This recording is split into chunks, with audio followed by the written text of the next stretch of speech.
Hello and welcome to this new version of Tales from the Heart. We're still working on the working name for these segments, but I like our patient journeys or our share your stories in podcast form. So today we are joined by our first patient story in the 2024 season 4 Tales from the Heart Share Your Story chapter. And we're going to talk a little bit about real life with HCM, what it's like to be diagnosed, what it's like to evaluate management options, and what life with HCM is really like for one of our ambassadors. And Maier, why don't you tell us a little bit about your journey and how you got diagnosed with HCM to start off with? Okay. Hi, Lisa. I'm Maier Bianchi. Thanks for having me on. So my diagnosis journey began incidentally in 2022. Sorry, yeah, it's been a while. 2022. I was 36 years old, or right before I turned 36. I had a routine physical with a new doctor here in New Jersey. I had never been. This had never been unbeknownst to me prior. He discovered a heart murmur when listening to my heart with a stethoscope. And then he said, "Hey, I hear you have a murmur. Did you know you have a murmur?" And I was like, "No, I did not know that. Nobody ever told me this." So, through many years of routine physicals, this had never been caught. Perhaps it got progressively worse. But then, he referred me for an EKG. And then that was like, okay, you should get an echo.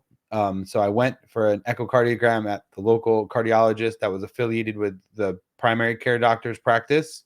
And then that echo detected the HCM in terms of the thickened left ventricle wall, the septal wall, and indicated there was an issue and the obstruction. I had the obstructive hypertrophic cardiomyopathy, and so then I opted to get an MRI to get a further resolution on the problem. And then from there, it was definitively stated, hey, you have this condition. I knew nothing about it, and then I was referred to a center for excellence in Morristown, and that's where I started working with an HCM specialist, and that was my diagnosis journey. So it went pretty quickly for you from the identification of the murmur to the appropriate testing and to a referral to a high volume center. So that, Yeah. at least in New Jersey, we got the system working the way it should. So that wasn't a big delay for you. Yes, But and I would say that there was also genetic testing after that to further confirm. and they were able to identify a gene in your family and in you. Yeah, the MYH7 gene, which is linked to obstructive hypertrophic cardiomyopathy, I tested positive for that as well. So that helped identify with even more certainty, not that it wasn't sure that I had it, but that, it's inherited and that I should get the rest of my family checked. Fantastic. And so you were Okay. saying, I apologize. No, no problem. Podcasting is conversational. We go back and forth. So that diagnostic journey, when you were diagnosed and they told you that there was something structurally wrong with your heart, Mhm. you were 36-ish.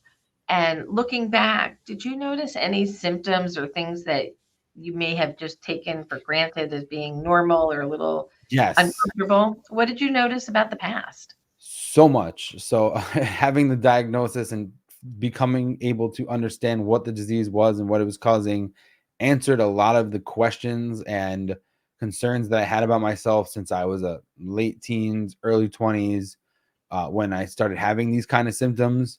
And I thought it was more because of my lifestyle or because I wasn't in the best shape. And like, why couldn't I ever keep up when going running with friends, or why did I have such a difficult time exercising, even though I enjoyed exercising, I enjoyed playing sports, I enjoyed doing things, but they didn't, my body didn't enjoy it, or I didn't feel competent or capable. And then I began to learn that there was other like psychological symptoms and stuff that maybe I don't quite have a deep understanding of yet, but it just so much, right? Like so much of things that I thought were my personality or whatever were all or really down to my physiology. And that was kind of eye-opening. And that was part of, wow, like this is really an eye-opener. And so to me, that was one of the most shocking and stages of grief inducing aspects of being diagnosed with the condition, was because it put so much in perspective and it all happened at once. Great points. We're going to unpack it a little for our listeners. So, HCM causes the heart to become stiff and thick and can impede the ability of the blood to leave the left ventricle. That's obstruction. So, big fancy words for thick, stiff heart that doesn't let blood out properly, hypertrophic cardiomyopathy with obstruction. So, that's kind of the layman's understanding. So you're told that you have this structural problem with your heart. And then as you're thinking back to your earlier years, those teens and 20 years where we're all pushing the envelope and we think we're, going to be perfect every day, and you're finding that you're not keeping up with your peers.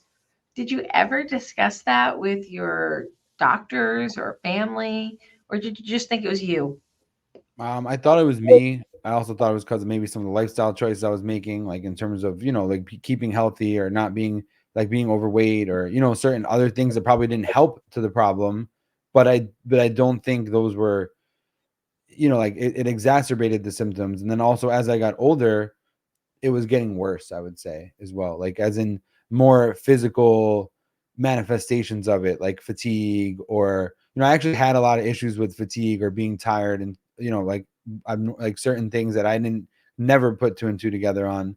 But then even as a later adult, closer to when at the time I got diagnosed, I would start to get wiped more after doing something strenuous, or like, combined with COVID-19 and that whole situation, like being out of breath times two, or things like that. Like it really, it all kind of coalesced, I would say. And so I would just say that things started to make sense because it was getting progressively worse.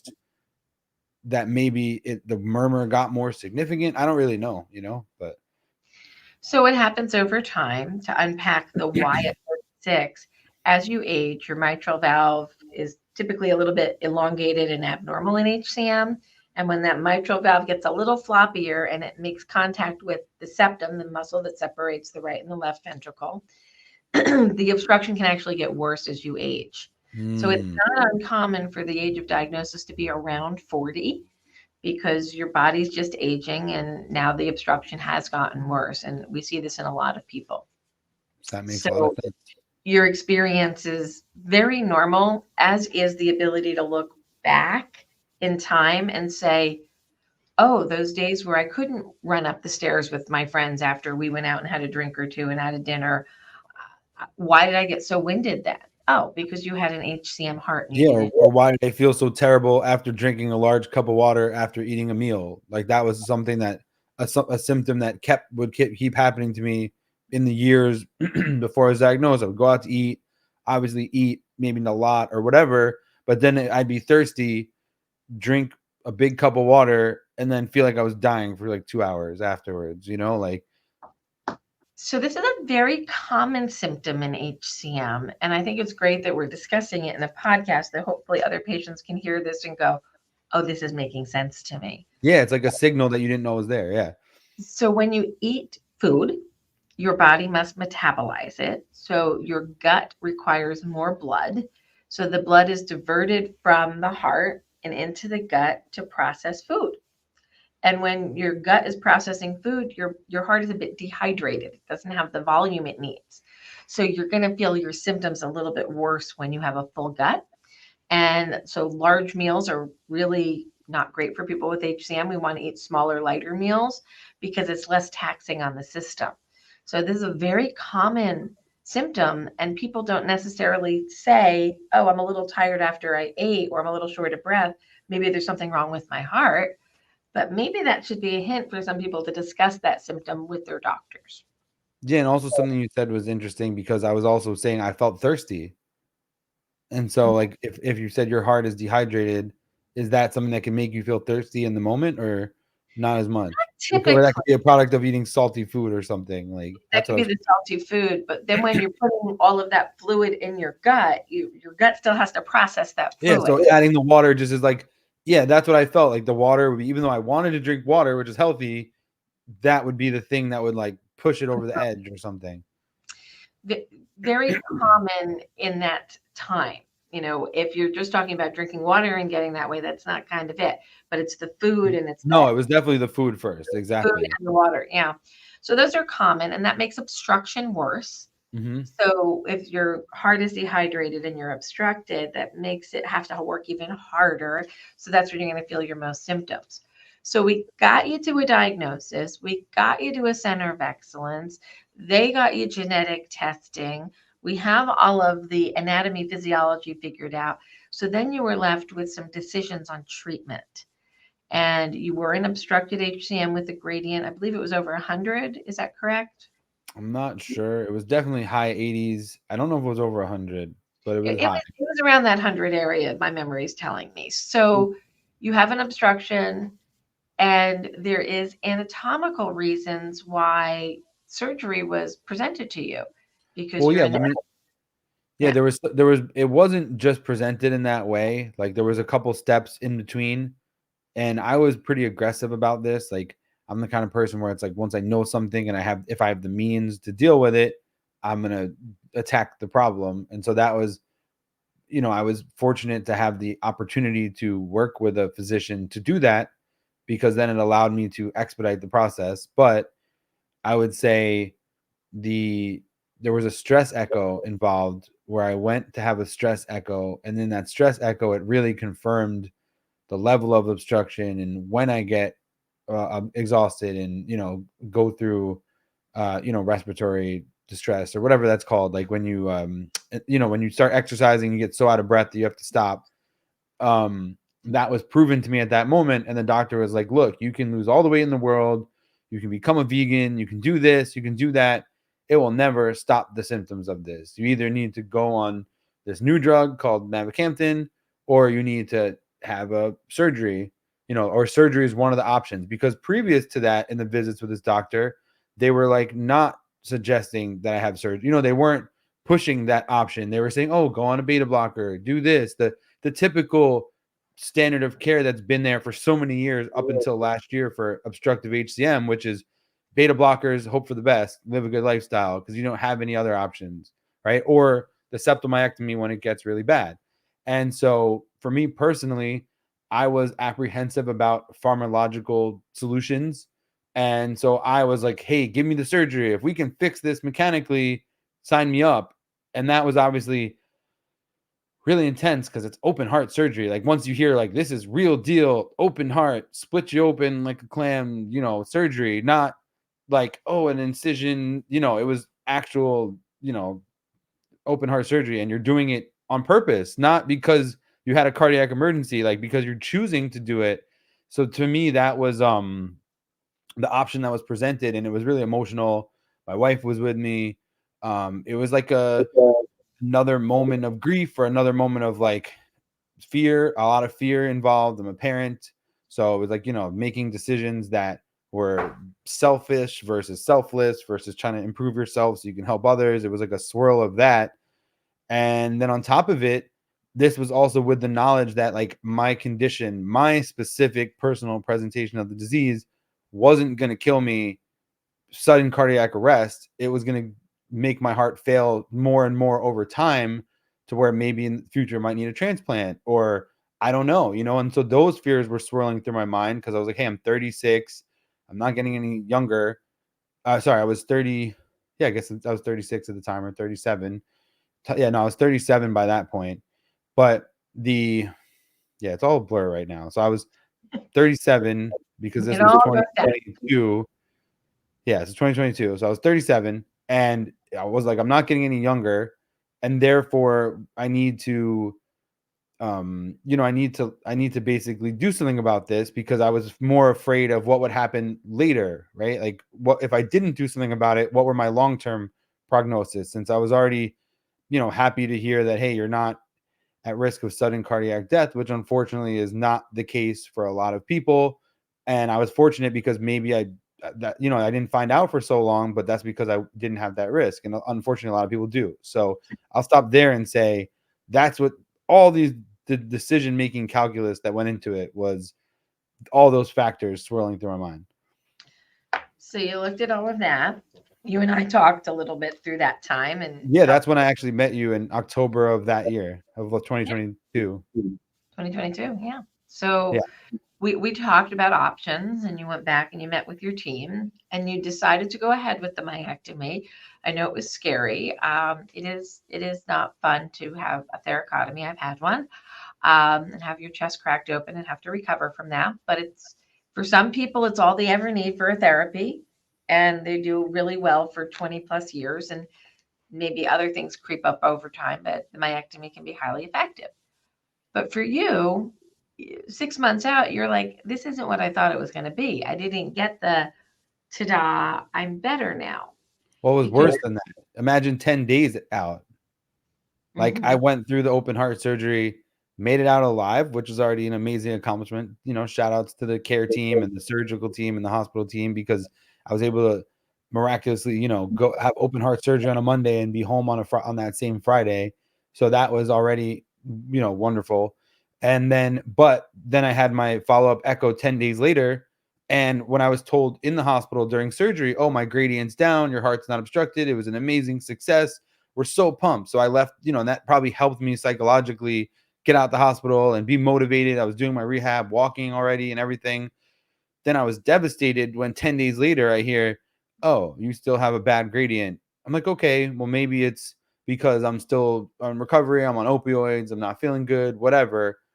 3 months later, had the second echo, still bad results. And that's when it was really depressing, because from there I was just like, oh, this was a failure. This didn't work. My surgery wasn't successful. And then that elicited a whole new chain of grief, because I was like, I can't believe I did damage to my heart, damage to my body by doing surgery. Like, as in, just for the record, when you get a septal myectomy, it damages the electrical signals in the left side of your heart for this specific surgery. So that way, if my right side later got damaged, the it's called a left branch bundle blockage. Yeah. And that is, if the right side happened, then I would need a pacemaker. Whereas before the surgery, I had none of those issues, right? So I took a risk to get a gain of function, and at that moment, I didn't get it. So I was pretty distraught, and then became the next step of the process, which was exploring other options, because now I was also on beta blockers, which I wasn't on before, and that was helping lower my heart rate, but it wasn't fixing the obstruction. And so that's when we started to, the doctor brought up again mavacamten, Camzyos, and was like, hey, you should look into this. And I was like, no, I'm not sure. And then I hesitated for a while. And then I started to like do more exercise and try to say, hey, I can't control what's happened. I can only control what's going to happen going forward. And that's when I started to exercise more and just think about things differently. And then eventually decide to take the drug. So you've been on labeled indication. So I'm going to be very specific about this. So there's still clinical trials that are underway in myosin inhibitors. Mavacamten is a myosin inhibitor. There's another company that's got a clinical trial in a myosin inhibitor called aficamten. That company is Cytokinetics. You are on the labeled indication, first in class drug from Bristol Myers Squibb, under the brand name of Camzyos, the drug name of mavacamten. And you've been on it for about 2 months now. Yep. And you just had your second echo yesterday. Yep. How you doing? I'm doing good. I'm tired because of other life reasons, but the basically I got an echo the day I started the drug as like a test, right? To see, hey, where are my stats at? Because it was March, and then this was now November, and I hadn't had one for a while. So I was like, I want to see exactly where I'm at. And my gradient was in the 70s, my ejection fraction was in the 70s, still very much obstructed. I had just been to the doctor as being evaluated to go on the drug, and like he was using me as a textbook heart murmur with another doctor who's becoming a specialist in the field. Like, hey, listen to this guy's heart. It's a murmur. Like, you hear how prominent that murmur is. And it was just like, man, like at least that's going on. So anyway, I started taking the drug in November. And after the first check-in, it already dramatically lowered my gradient. And then after the second check-in, my heart is now working as a normal heart should in terms of obstruction. Like my gradient's below 10 at rest, below 16 and Valsalva. I mean, below 20 at Valsalva, which is equivalent to what a person without HCM, how their blood flow of their heart is in the left ventricle. So we've abolished the gradient with two therapies. We've anatomically changed the heart with a myectomy, wasn't enough, or the geometry of the heart altered and you still had Yeah. obstruction. And now with the myosin inhibitor on top of that, you've brought the gradient down. The ejection fraction is still in what would be a normal heart range, 55 to 65%, but much lower than it was, less force than it had Mm-hmm. prior, and the symptoms have improved. Now, you're still early days, you're just 2 months Yes. in. So So things could still change or whatever. Yeah. we got some more time to figure this out, but there could even be more changes coming down the line to the positive. We've seen people who are taking myosin inhibitors long term have a normalization in some cases of their EKG so that the electrical system starts to work more normally. Yes, you have a surgically induced left bundle branch block, which on its own shouldn't cause any negative consequence. Um, we could hopefully see more improvement because of myosin inhibitor. I did not So know that. That's cool. yeah, so there could be more change coming. So we're in 2024 now. This is it's January. Happy New Year to everybody. If you're listening Yeah. to it later, that It's won't mean going by anything. fast yet slow. Yeah. Yeah, I've actually just said that this morning in another podcast. We're moving very quickly, but I feel like we're going very slowly. I don't know why. Yeah, Like they, exactly. Like I feel like the year is off to like 100 miles an hour, but I'm like, oh wait, it's only the 5th. But then I'm gonna wake up and it's gonna be the 25th one day soon. So time goes fast. This is for sure. And you've got a new drug on board, and hopefully it's going to help you feel better, and it's going to improve your quality of life even more so. Um, but that's only part of living with HCM. So we're normalizing the heart, and we're taking care of the very important anatomical issues related to HCM. But HCM hits more than just your heart. It hits your figurative heart because it's something that impacts your family as well, yeah. both because your health impacts them, but this is genetic. So we know that you have 5 children Hmm. and your kids each have a chance of having HCM. Yes, What's unfortunately. the emotional part of that for you? This is all new to you. You've been through a lot in the last 2 years, but then adding on the kids. Well, let me tell you. So I'll use the analogy of the genetic lottery. Um, so I received my numbers from the genetic lottery in getting HCM, where it was passed to me through my maternal lineage, I think. And my grandfather apparently had this condition, but nobody told me, and I didn't know. So there was the whole part of first, hey, an opportunity was missed to get me help earlier in life, which materially I don't know what difference it would have made, but it might have. Um, Meaning ignorance is bliss sometimes. But second of all, when I found out you have a 50% chance, so a 1 in 2 chance of passing this to your offspring, and I already had 5 offspring by the time I discovered it. So I felt genetically irresponsible. But when I found out the markers and the situation with my kids, I felt fortunate because through the genetic testing, we were able to find out the status and I'm trying to not disclose too much because I want to give my kids their own privacy and everything else. But I will just say that the most fortunate aspect about this is now my children, should they have this or have the markers for this, are now going to get the top standard of care from puberty, from the beginning of when the disease typically develops. They will not suffer going through 36 years, 37 years of life without knowing. And that brings me joy. And that makes me a little emotional because that is, to me, the best I can do as a parent in this scenario. And so I would say that's why I'm so passionate now about encouraging people to get screened. And it's better to not live in ignorance because you can make a difference in someone's life that is very close to you, or a friend, or a family member, or your own children. And so that's why it's like the responsible thing to do is to be on top of it, even if it's uncomfortable. And that's, for me, it's heavy because you can't control what's going to happen. You can influence it. Like, for example, they say if you exercise, maintain a healthy weight, live an active lifestyle, it actually can ward off the development of the symptoms. Or I don't know enough about it, but the doctor specifically said there's evidence of that.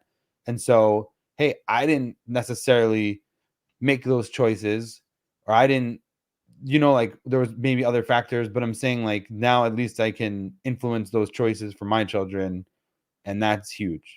I think to repackage what you're saying, I agree with what your doctor's saying, but for the benefit of our listeners, Please do. I will explain it a little bit differently. We know that the genetics of HCM are the genetics of HCM.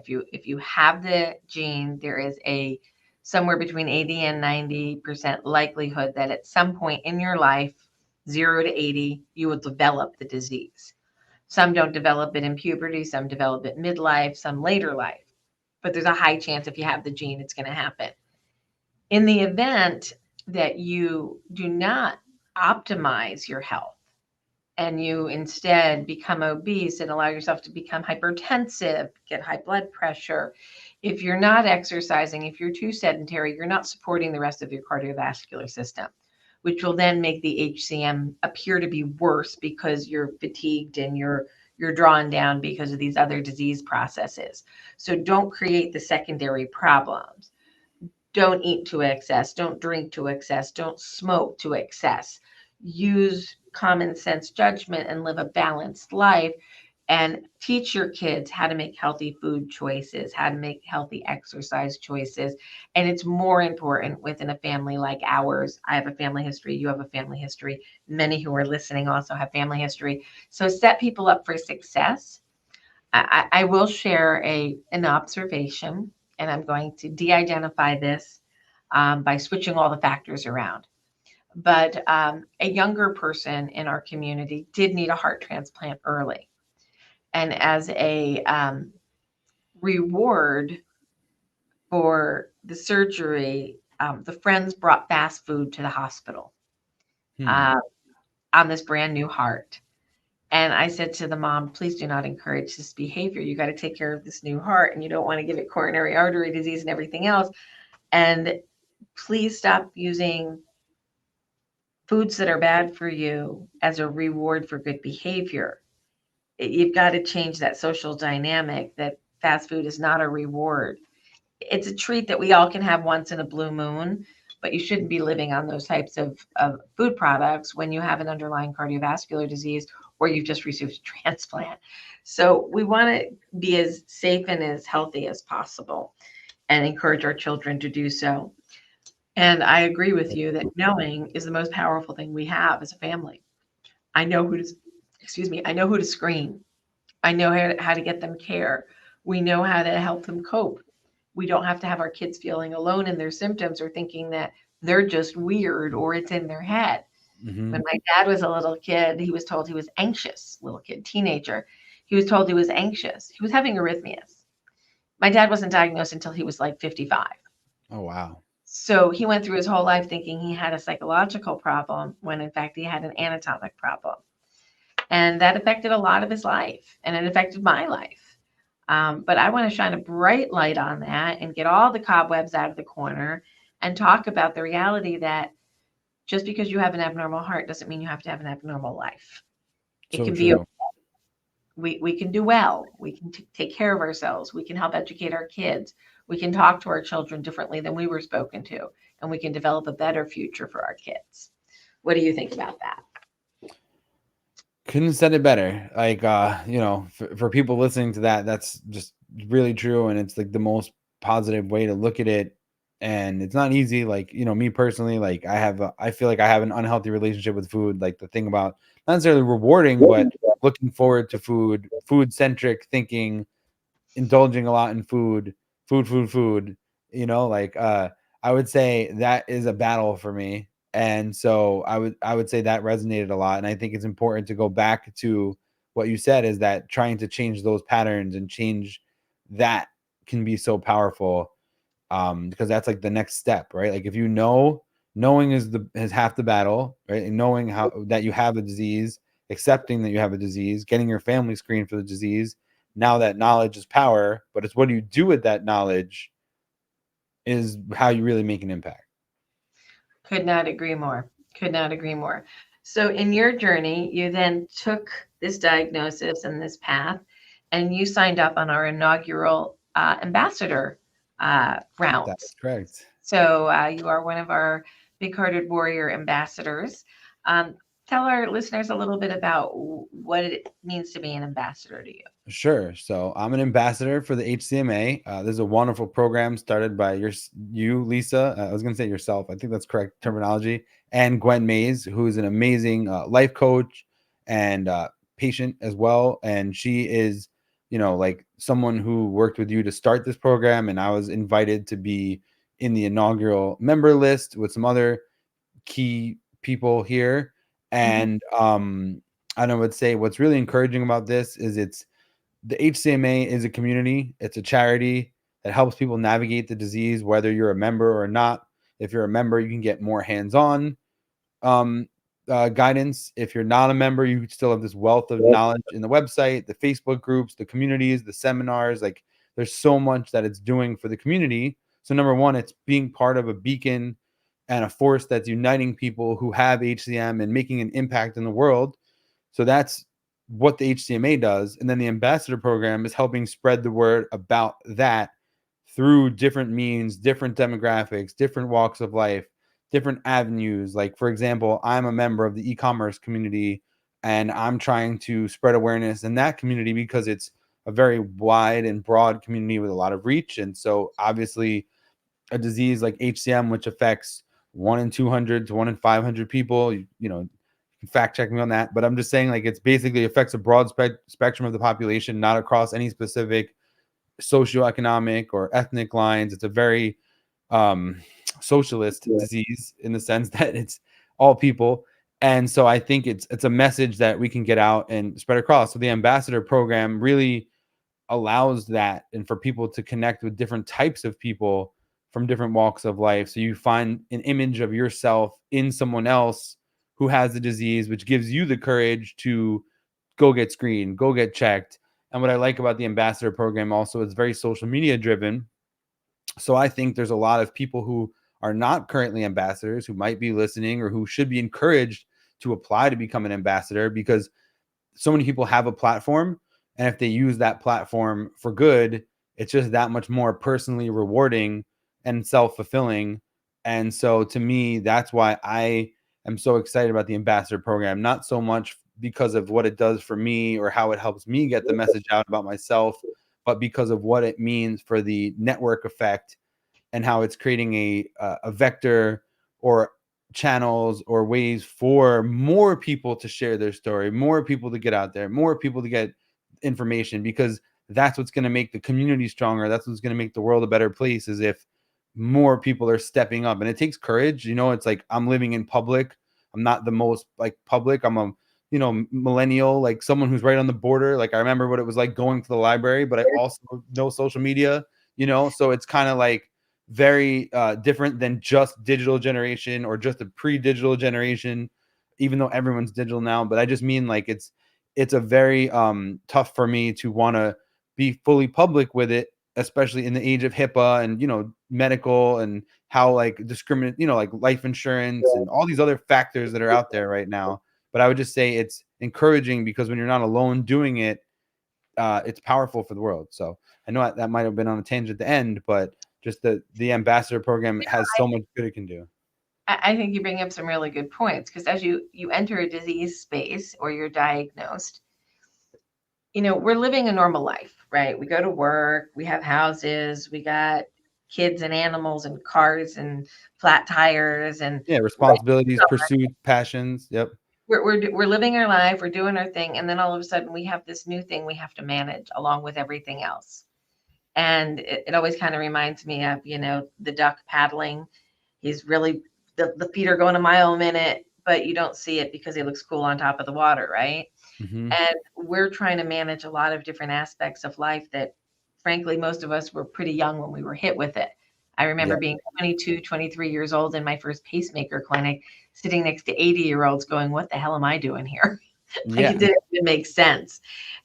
So you find yourself in a world you didn't know anything about, a language and a vocabulary you didn't understand. And what does this mean for all the other parts of my life? And as much as we want to say that the ADA, Americans with Disabilities Act, provides us with protection, the world isn't always fair and honest. And not I and that's what I'm saying. It's like you're not even necessarily allowed to feel like you have a disability because it's an invisible disability. And like I didn't even think of having genetic heart disease as an ADA qualification and things like that. But it's true. Like you really are playing Yeah. with one hand tied behind your back, or one ventricle, you know. One ventricle too thick. Yeah. So getting through all of that is complicated, and that's why it takes a network and why it's really important to share stories from different perspectives. You were a young father who was diagnosed with a considerably significant heart disease, and you've got 5 children depending upon you, a spouse depending upon you, and that brings this whole other level of stress. And we want to Yes. make that ride as easy as possible for people and help them adjust their sales and find the sources of information and support that they need through discussion groups, through webinars, through seeing a post from somebody like them, from attending their care to a center of excellence, and working with their local cardiologist as well. It's complicated, but we're trying to make it as attainable and easy to understand as possible. And I'm a person who used to have a disabled parking tag, and I would get dirty looks when I was using my disabled parking ticket so that I could go to the food store and get food for my family and not pass out. Yeah, not That's have to walk an extra quarter mile or whatever. I mean, whatever extra walking you had to do. Yeah. Yeah. And my one of my most proud days was October of 2017 when my handicap pass became it expired, Hmm. and I didn't have to go get another one because I had had my transplant and I That is was feeling well enough, and I was happy to give that up. And I would never look somebody cross-eyed when they're parking in a handicap parking spot. You don't know what's going on inside. Do not judge books by covers. You will be wrong almost every time. that's so So, true. all right. Maier, thank you for sharing your perspective on your HCM journey. Maybe we'll catch up with you later in the year on another podcast and see how things have evolved and how well you're doing. We've Yeah, got I've lots heard that. coming up at the HCMA this year. HCM Awareness Day is February 28th. We'll be having online content all day. And on February 15th, a small group of us will be heading to Washington, D.C., to the Hill to do our very first HCMA briefing to Congress. Very Really? excited about that. Mm-hmm. Wow. I'll be thinking good thoughts for that. That's amazing. And Yeah. thank you for having me. And really, it was an honor to participate and, happy to help in any way I can. Looking forward to continuing the journey with you, my friend. Thanks for joining us on this episode of Tales from the Heart. Stay tuned for additional episodes. And thank you to our sponsors. You can get a complete list of sponsors at 4hcm.org, as well as see our event listing so you can find a discussion group or a webinar that might help you manage your HCM a little bit better or learn a little bit more about our community. Thanks for joining.